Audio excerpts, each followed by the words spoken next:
धर्मक्षेत्रे कुरुक्षेत्र महाकाव्य मदन मोहन तरुण के द्वारा रचित एवं उन्हीं के द्वारा पठित। जैसे को तैसा भाग 32। चले वन की ओर कौरव, व्यक्त करने सहानुभूति पांडवों के कष्टों पर। देखो कितने बलवान धर्मनिष्ठ फिर भी भटक रहे जंगल जंगल, रहने को नहीं कोई उपयुक्त स्थान। सचमुच हैं वे कितने महान, किंतु यह हो न सका। नियति ने रच रखा था उनके लिए कोई और ही विधान। जब सुना दुर्योधन ने युधिष्ठिर जा रहे हैं करने एक दिवसीय सायकस यज्ञ अपनी पत्नी द्रौपदी के साथ, तब उसने चुना सरोवर का तट अपने मनोरंजन का स्थान, जो एकदम पास ही था, जो था युधिष्ठिर के यज्ञ का पूर्व निश्चित स्थान। आज्ञा दी दुर्योधन ने सेवकों को, करो मनोरंजन के सारे इंतजाम। युधिष्ठिर जैसे ही शुरू करेंगे यज्ञ, हम कर देंगे नृत्य गायन आरंभ। हम वहीं हंसेंगे खेलेंगे, युधिष्ठिर अपनी यज्ञ में बाधा झेलेंगे। गए दुर्योधन के सेवक सरोवर के पास, किंतु वहां पहले से ही उपस्थित थे इंद्रलोक से आगत गंधर्व चित्रसेन महाराज।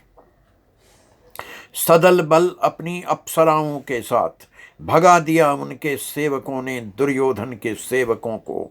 वे गए लौट दुर्योधन के पास, कहा वहां हैं गंधर्व लोक के महाराज चित्रसेन अपनी विशाल सेना के साथ, साथ में है सुंदरी अप्सराएं, नहीं तैयार हैं वे छोड़ने को वह स्थान। दुर्योधन ने समझा इसे गंधर्वों का दुस्साहस और अपना अपमान। आज्ञा दी सैनिकों को, खाली कराओ किसी भी मूल्य पर वह स्थान। किंतु गंधर्वों ने क्षण भर में ही चूर्ण कर दिया उन सैनिकों का अभिमान। फिर गए कर्ण, वे भी नहीं टिक पाए अधिक देर। फिर आए स्वयं दुर्योधन, गंधर्वों ने पकड़ उन्हें बांध दिया उन्हीं के रथ के पीछे। व्याकुल हो पुकारा दुर्योधन ने युधिष्ठिर को। युधिष्ठिर ने खोले अपने लोचन, देखा सारा दृश्य, द्रवित हो गए धर्मराज।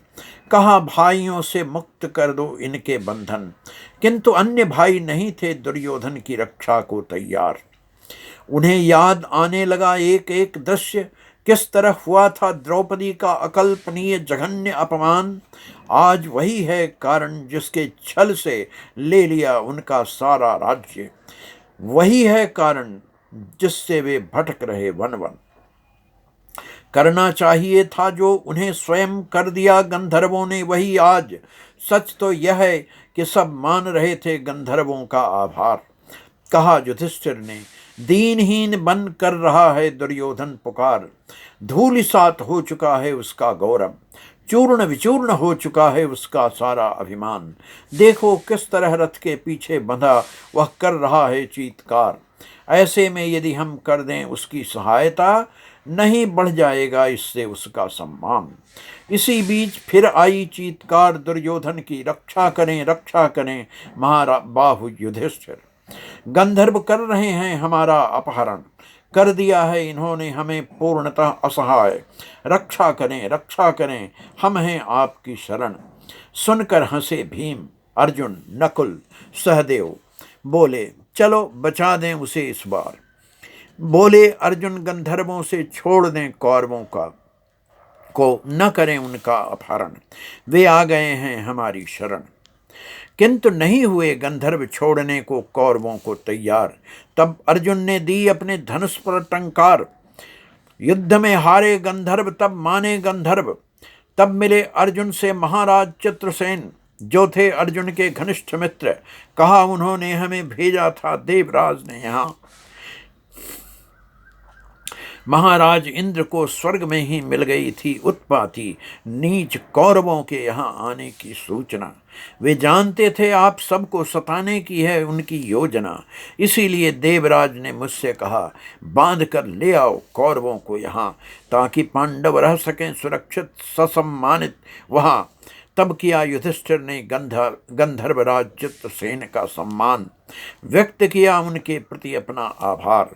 तब गंधर्वों ने कौरवों को बंधन मुक्त किया और कहा, अब कभी मत करना दुस्साहस इधर आने का, अन्यथा नहीं रह जाएगा कौरवों का कोई मुंह शेष किसी को दिखाने का। करो शीघ्रातिशीघ्र यहाँ से प्रयाण, अपना यह मुंह मत दिखाना कभी इसके पश्चात। सुनते ही जिसे मिली जिधर राह, कौरवों ने किया शीघ्रता से उधर ही प्रयाण। पहुंचा जब दुर्योधन हस्तिनापुर, गहन अपमान से धधक रहा था उसका उर। कहाँ उसने इस जीवन को धिक्कार है, अब जीना बेकार है, मैं करूंगा अपना अग्निदाह, अब जीने की नहीं रह गई कोई चाह। तब कहा शकुनि ने, जब तक तुम न ले लो पांडवों से अपने अपमान का बदला, तब तक स्वर्ग या नरक में भी नहीं मिलेगा कोई स्थान। किंतु अपमान तो किया हमारा गंधर्वों ने, पांडवों ने तो की हमारी रक्षा, फिर कहाँ हैं वे दोषी। कहा शकुनि ने, मत बनो मूर्ख, पांडवों से मिली है तुम्हें जीवन की भिक्षा। जब तक उन्हें भी भिखारी बना तुम कर्ज यह नहीं चुकाओगे, जब तक जीवित रहकर भी भिखारी, तब तक जीवित रहकर भी भिखारी कहलाओगे। और इन्हीं शब्दों के साथ दुर्योधन में जाग उठी कुटिलता, ढूंढने लगा वह छल और प्रपंच की फिर कोई नई चाल।